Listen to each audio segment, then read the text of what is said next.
India's Struggle for Independence, 1857 to 1947, by Bipin Chandra.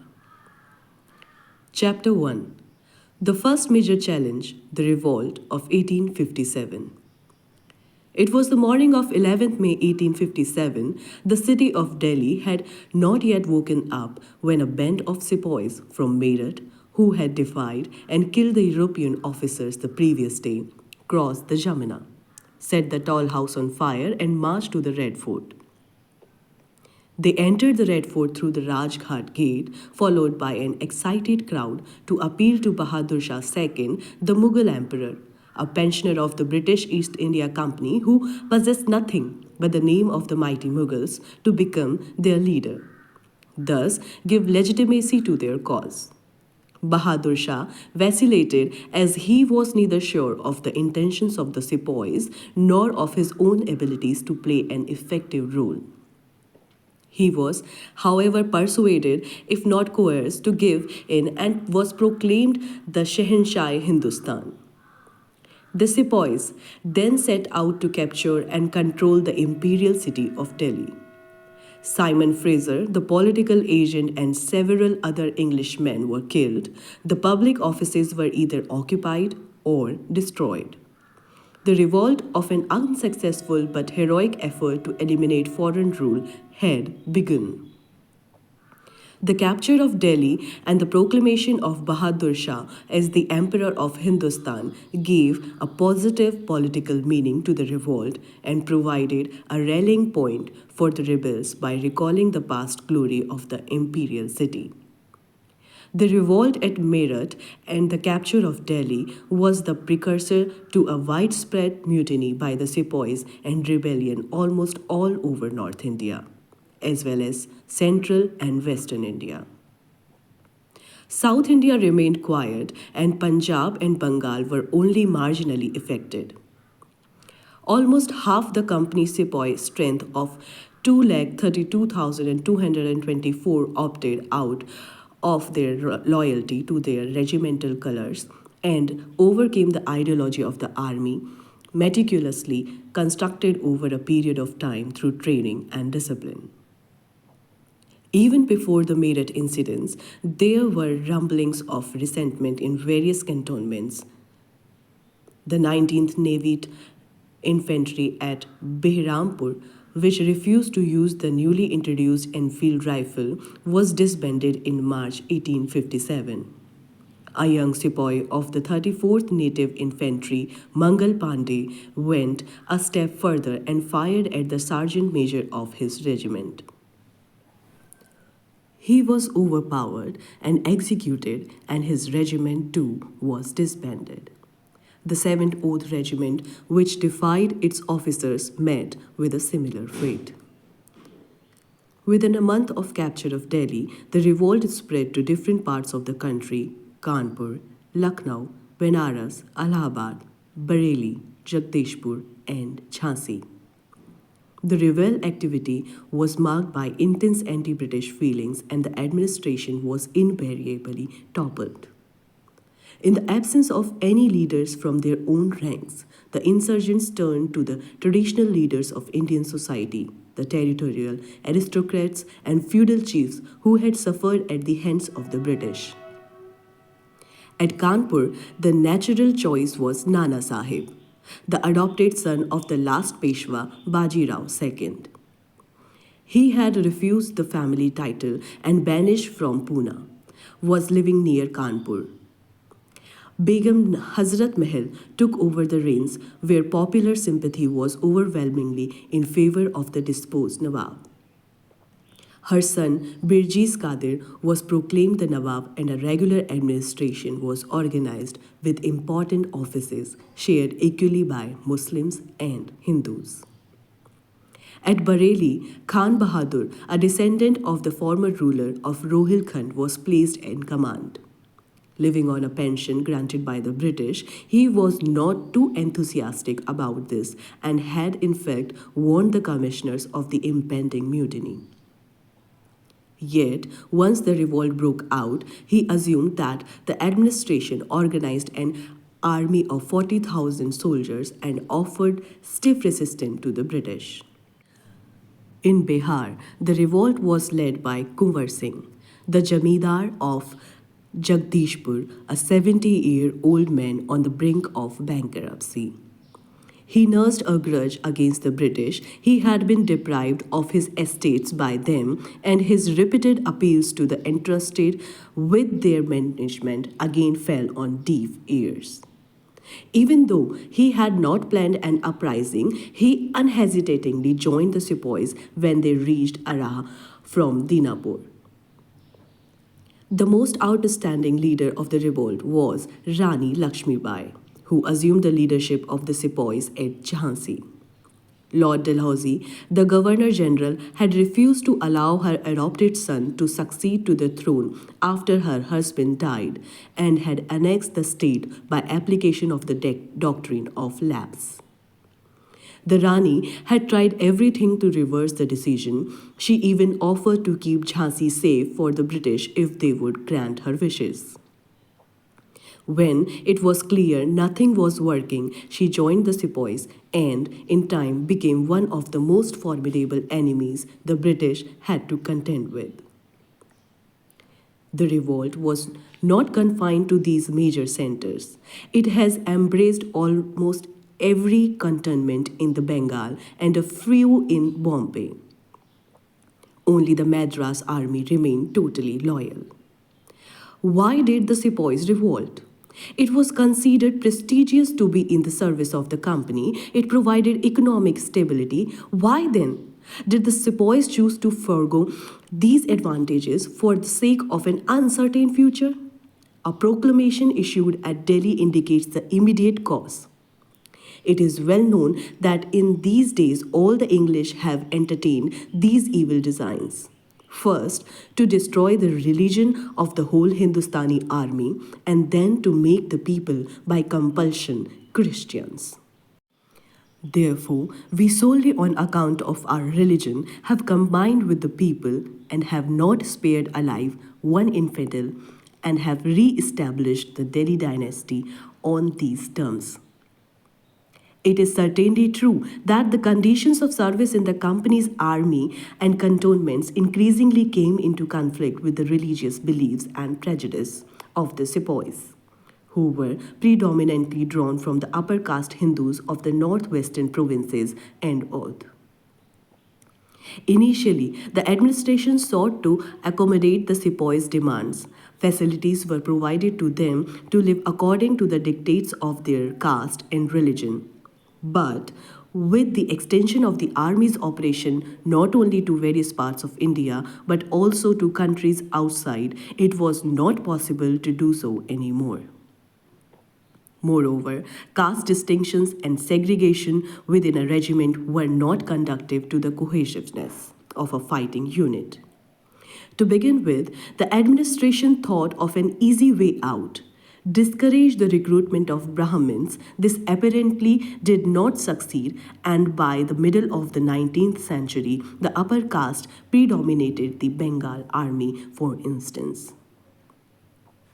The unhappiness of the sepoys first surfaced in 1824 when the 47th Regiment at Barakpur was ordered to go to Burma. To religious Hindu, crossing the sea meant loss of caste. The sepoys therefore refused to comply. The regiment was disbanded and those who led the opposition were hanged. The religious sensibilities of the sepoys who participated in the Afghan war were more seriously affected. During the arduous and disastrous campaigns, the fleeing sepoys were forced to eat and drink whatever came in their way. When they returned to India, those at home correctly sensed that they could have not been observed caste stipulations and therefore were hesitant to welcome them back into the Biradari. Sitaram, who had gone to Afghanistan, found himself outcast not only in his village but even in his own barracks.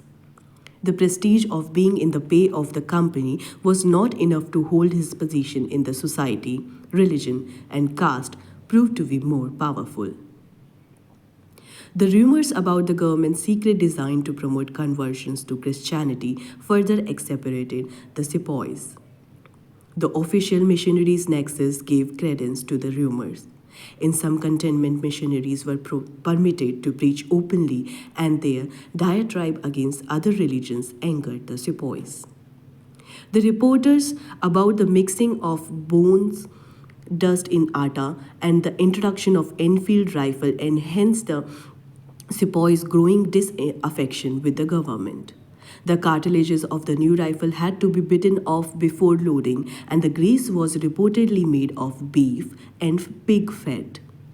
The army administration did nothing to allay these fears, and the sepoys felt their religion was in danger.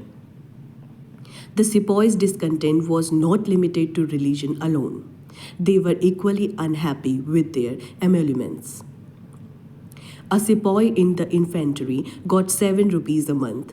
A savar in the cavalry was paid 27 rupees, out of which he had to pay for his own uniform, food, and the upkeep of his mount, and he was ultimately left with only 1 or 2 rupees. What was more galling was the sense of deprivation compared to his British counterparts.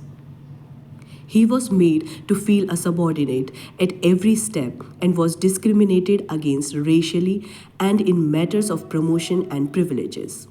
Though he might give the signs of a military genius of Hyder, wrote T.R. Holmes, he knew that he could never attain the pay of an English subaltern and that the rank to which he might attain after 30 years of faithful service would not protect him from the insolent dictation of an ensign fresh from England.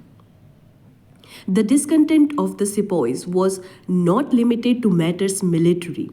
They felt the general disenchantment with and opposition to the British rule. The sepoy, in fact, was a peasant in uniform, whose consciousness was not divorced from that of the rural population. A military officer had warned Dalhousie about the possible consequences of his policies. Your army is deprived from the peasantry of the country who have rights, and if those rights are infringed upon, you will no longer have to depend on the fidelity of the army. If you infringe the institution of the people of India, that army will sympathize with them, for they are a part of the population, and in every infringement you may make upon the rights of the individuals, you infringe upon the rights of men who are either themselves in the army or upon their sons, their fathers, or their relatives. Almost every agricultural family in Awadh had a representative in the army. There were 75,000 men from Awadh.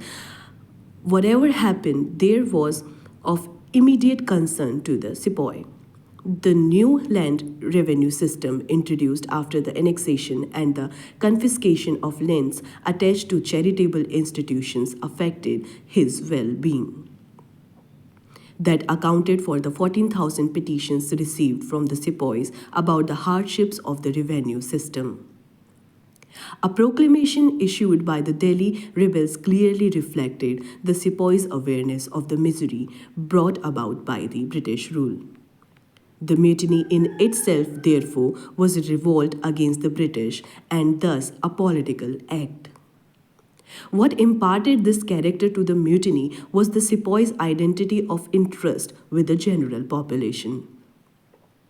The revolt of the sepoy was accompanied by a rebellion of the civil population, particularly in the northwestern provinces and Awadh, the two areas from which the sepoys of the Bengal army were recruited.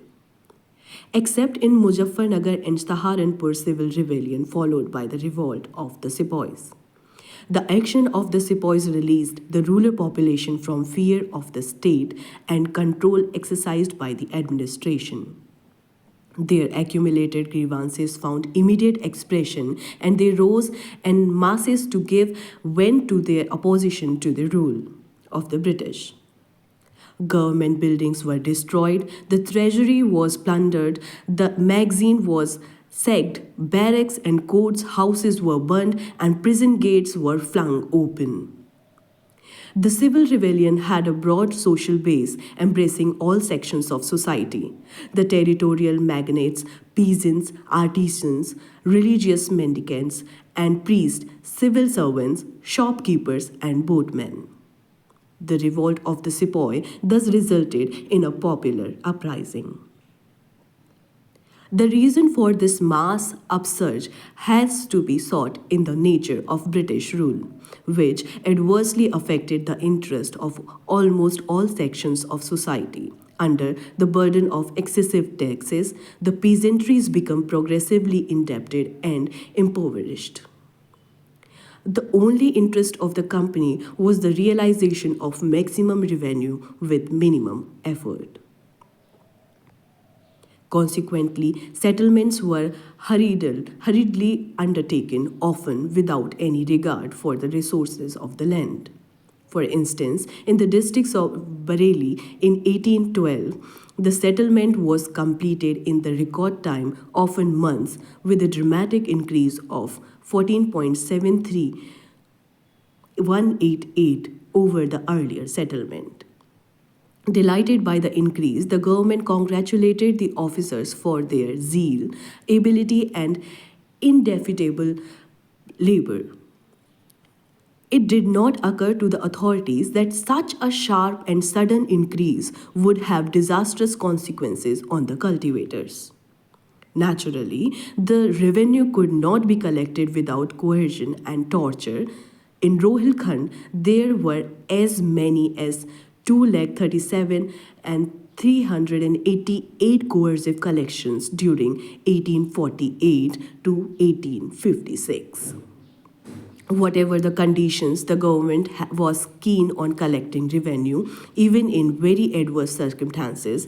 Remissions were rarely granted. A collector who repeatedly reported his inability to realize revenue and estate, as only grass was grown there, was told this grass was very good produce and it should be sold for collecting revenue. The traditional landed aristocracy suffered no less. In Oudh, which was a storm center of the revolt, the talukdars lost all their power and privileges. About 21,000 talukdars, whose estates were confiscated, suddenly found themselves without a source of income. Unable to work, ashamed to beg, condemned to penury, these dispossessed talukdars, smarting under the humiliation heaped on them, seized the opportunity presented by the Sepoy revolt to oppose the British and regain what they had lost. British rule also meant misery to the artisans and handcraftsmen. The annexation of Indian states by the company cut off their major source of patronage. Added to this, British policy discouraged Indian handicrafts and promoted British goods. The highly skilled Indian craftsmen were deprived of their source of income and were forced to look for alternative sources of employment that hardly existed. As the destruction of Indian handicrafts was not accompanied by the development of modern industry.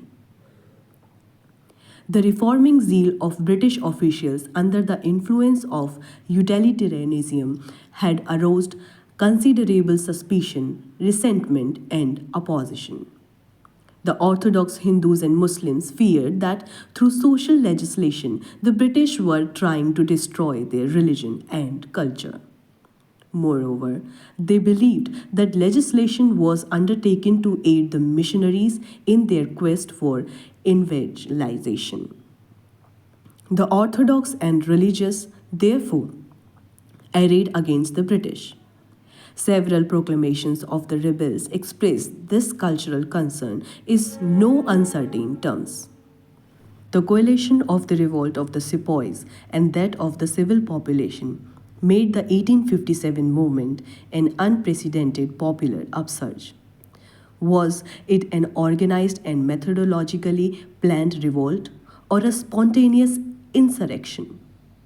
In the absence of any reliable account left behind by the rebels, it is difficult to be certain.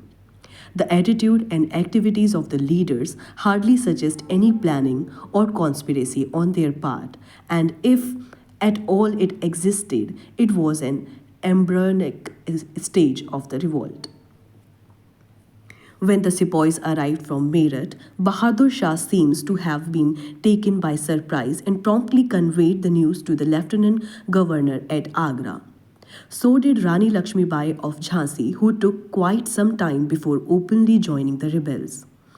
Whether Nana Sahib and Maulvi Ahmad Shah of Faizabad had established links with various cantonments and were instrumental in instigating revolt is yet to be proved beyond doubt.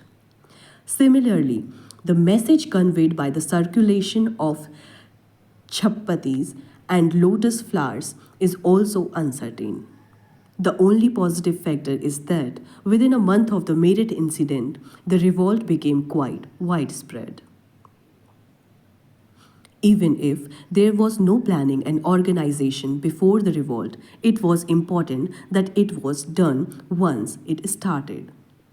Immediately after the capture of Delhi, a letter was addressed to the rulers of all the neighboring states and of Rajasthan soliciting their support and inviting them to participate.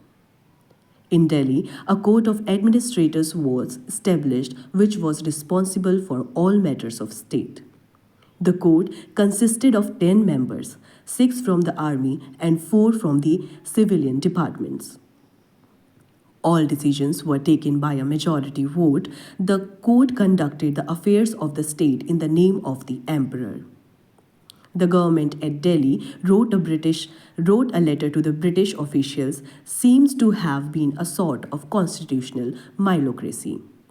The king was king and honored as such, like a constitutional monarch. But instead of a parliament, he had a council of soldiers in whom power rested, and of whom he has no degree a military commander. In other centers, also attempts were made to bring about an organization. Bahadur Shah was recognized as the emperor by all rebel leaders. Coins were struck and orders were issued in his name. At Bareilly, Khan Bahadur Khan conducted the administration in the name of the Mughal emperor. It is also significant that the first impulse of the rebels was always to proceed Delhi, whether they were at Meerut, Kanpur, or Jhansi. The need to create an organization and a political institution to preserve the gains was certainly felt. But in the face of British counter-offensive, there was no chance to build on these early nebulous ideas. For more than a year, the rebels carried on their struggle against heavy odds. They had no source of arms and ammunitions. What they had captured from the British arsenals could not carry them far. They were often forced to fight with swords and pikes against an enemy supplied with the most modern weapons. They had no quick system of communication at their command, and hence no coordination was possible. Consequently, they were unaware of the strength and weakness of their compatriots and as a result could not come to each other's rescue in times of distress. Everyone was left to play a lonely hand. Although the rebels received the sympathy of the people, the country as a whole was not behind them. The merchants, intelligentsia, and Indian rulers not only kept aloof but actively supported the British. Meetings were organized in Calcutta and Bombay by them to pray for the success of the British. Despite the doctrine of lapse, the Indian rulers who expected their future to be safe with the British liberally provided them with men and materials. Indeed, the sepoys might have made a better fight of it if they had received their support. Almost half the Indian soldiers not only did not revolt but fought against their own countrymen. The recapture of Delhi was effected by 5 columns consisting of 1,700 British troops and 3,200 Indians. The blowing up of Kashmir Gate was conducted by 6 British officers and NCOs and 24 Indians, of whom 10 were Punjabis and 14 were from Agra and Awadh. Apart from some honorable exceptions like the Rani of Jhansi, Kunwar Singh, and Maulvi Ahmedullah, the rebels were poorly served by their leaders. Most of them failed to realize the significance of the revolt and simply did not do enough. Bahadur Shah and Jeenat Mahal had no faith in their sepoys and negotiated with the British to secure their safety. Most of the talukdars tried only to protect their own interest. Some of them, like Man Singh, changed sides several times depending on which side he had the upper hand. Apart from a commonly shared hatred for alien rule, the rebels had no political perspective or a definitive vision of the future. They were all prisoners of their own past, fighting primarily to regain their lost privileges. Unsurprisingly, they proved incapable of ushering in a new political order. John Lawrence rightly marked that had a single leader of ability arisen among them, the rebels, we must have been lost beyond redemption. That was not to be, yet the rebels showed exemplary courage, dedication, and commitment. Thousands of men courted death, fighting for a cause they held dear. Their heroism alone, however, could not stem the onslaught of a much superior British army. The first to fall was Delhi on 20 September 1857 after a prolonged battle. Bahadur Shah, who took refuge in Humayun's tomb, was captured, tried, and deported to Burma. With that, the back of the revolt was broken, since Delhi was the only possible rallying point. The British military then dealt with the rebels in one center after another. The Rani of Jhansi died fighting on 17th June 1858. General Hugh Ross, who defeated her, paid high tribute to his army when he said that here lay the woman who was the only man among the rebels. Nana Sahib refused to give in and finally escaped to Nepal in the beginning of 1859, hoping to renew the struggle. Kunwar Singh, despite his old age, was too quick for the British troops and constantly kept them guessing till his death on 9th May 1858. Tatya Tope, who successfully carried on guerrilla warfare against the British until April 1859, was betrayed by a zamindar, captured, and put to death by the British. Thus came to an end the most formidable challenge the British Empire had to face in India.